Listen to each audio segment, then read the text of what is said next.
पौराणिक कथाएं क्या भगवान मांस खाने वालों की पूजा स्वीकार करता है, जाने। दोस्तों, आज के समय में सभी लोग किसी न किसी रूप में मांसाहारी भोजन का सेवन जरूर करते हैं। परंतु क्या आपने कभी सोचा है कि जो मनुष्य मांसाहारी भोजन करता है और फिर ईश्वर की पूजा करता है, क्या ऐसे मनुष्य के पूजा ईश्वर स्वीकार करते हैं? अगर नहीं सोचा तो आज मैं आपको इसी सवाल का जवाब बताने जा रहा हूं, जिसका वर्णन स्कंद पुराण और भगवत गीता जैसे हिंदू धर्म ग्रंथों में विस्तार से किया गया। मांसाहार भोजन सात्विक लोगों के लिए सही है या नहीं? स्कंद पुराण काशी खंड तीसरे अध्याय में बताया गया है कि जो मनुष्य मांस खाता है उसके जीवन को धिक्कार है। ऐसे मनुष्य को ना तो मृत्यु लोक में सुख मिलता है और ना ही मृत्यु के बाद दूसरे लोक में सुख मिलता है।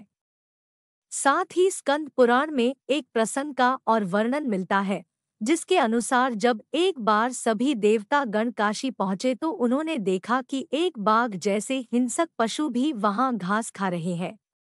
इसके अलावा स्कंद पुराण में यह भी बताया गया है कि यदि भूख से किसी प्राणी की मृत्यु होने को हो तो भी उसे मांस नहीं खाना चाहिए।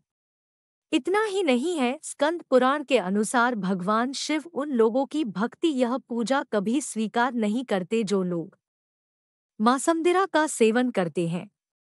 स्कंद पुराण के अलावा वराह पुराण में भी इस बात का वर्णन मिलता है, जिसके अनुसार भगवान विष्णु के वराह अवतार पृथ्वी देवी के पूछने पर कहते हैं कि जो मनुष्य मांस का भक्षण करते हैं, मैं ना तो उसकी पूजा स्वीकार करता हूँ और ना ही उसको अपना भक्त मानता हूँ।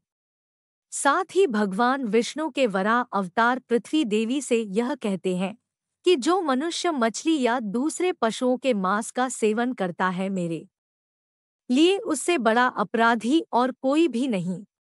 इसके अलावा भगवत गीता में भगवान श्री कृष्ण ने यह भी बताया है कि मनुष्य को क्या खाना चाहिए और क्या नहीं। भगवान कृष्ण के अनुसार मांस एक तामसिक भोजन है, जिसके सेवन से मनुष्य की बुद्धि क्षीण होने लगती है और मनुष्य अपनी इंद्रियों पर से नियंत्रण खो देता है। उसके बाद मनुष्य ना चाहते हुए भी कई तरह के अपराधों का भागी बन जाता है। और ऐसा मनुष्य जब मेरी पूजा करता है या मुझे याद करता है तो मैं उसके पास नहीं जाता हूँ। इसके बाद भगवान श्री कृष्ण गीता में कहते हैं कि मांसाहारी भोजन राक्षसों के लिए है, न कि इंसानों के लिए।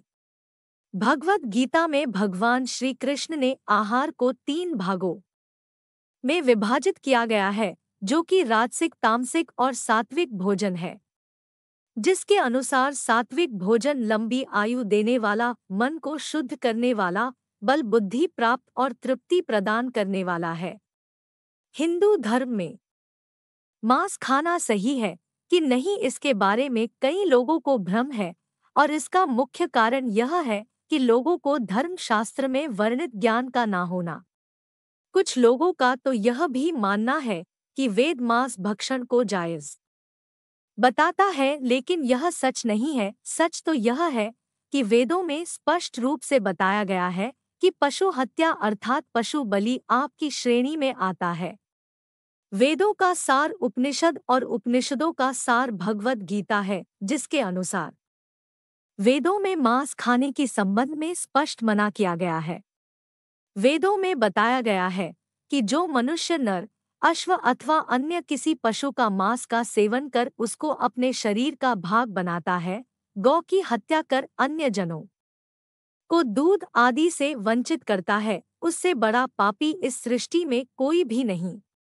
यजुर्वेद में बताया गया कि सभी मनुष्य को परमात्मा के सभी रचनाओं को अपनी आत्मा के समान तुल्य मानना चाहिए, अर्थात वे अपने जैसे हित चाहते हैं उसी तरह अन्य का भी हित करें। अथर्ववेद में कहा गया कि हे मनुष्य, तुम चावल, दाल, गेहूं आदि खाद्य पदार्थ आहार के रूप में ग्रहण करो, यही तुम्हारे लिए सबसे उत्तम और रमणीय खाद्य पदार्थों का भाग है। तुम किसी भी नर या मादा की कभी हिंसा मत करो। वह लोग जो नर एवं मादा भ्रूण और अंडों के नाश से उपलब्ध हुए मांस को कच्चा या पकाकर खाते हैं, तुम्हें उनका विरोध करना चाहिए। इसके अलावा ऋग्वेद में भी बताया गया है कि गाय जगत की माता है और उनकी रक्षा में ही समाज की उन्नति है। मनुष्य को उनके समान सभी चार पैर वाले पशुओं की रक्षा करनी चाहिए। वहीं गरुड़ पुराण में भगवान विष्णु पक्षीराज गरुड़ को एक कथा सुनाते हुए कहते हैं कि जो मनुष्य मांस का भक्षण करता है या फिर मदिरा का सेवन करता है, उसकी भक्ति या फिर पूजा कोई भी देवता स्वीकार नहीं करते और ऐसे मनुष्य को ना ही कोई देवता मदद करते हैं। इसलिए मनुष्य को रोज चाहिए कि वह सात्विक भोजन करे ताकि उसके जीवन काल और मृत्यु के बाद भी ईश्वर का शरण मिल सके।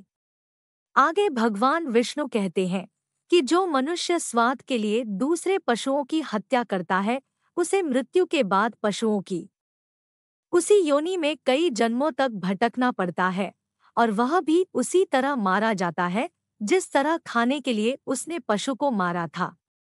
इसलिए मित्रों, यदि आप पूजा या फिर ईश्वर की भक्ति में विश्वास रखते हैं तो फिर मांसाहार का सेवन करना बंद कर दीजिए। वैसे भी मांसाहार भोजन को वैज्ञानिक रूप से उचित नहीं माना गया है। यह मनुष्य को कई तरह के रोगों से भी ग्रसित कर देता है। और जहां तक धार्मिक मान्यताओं की बात है, उम्मीद करता हूं आप लोगों को समझ आ गई ही होगी।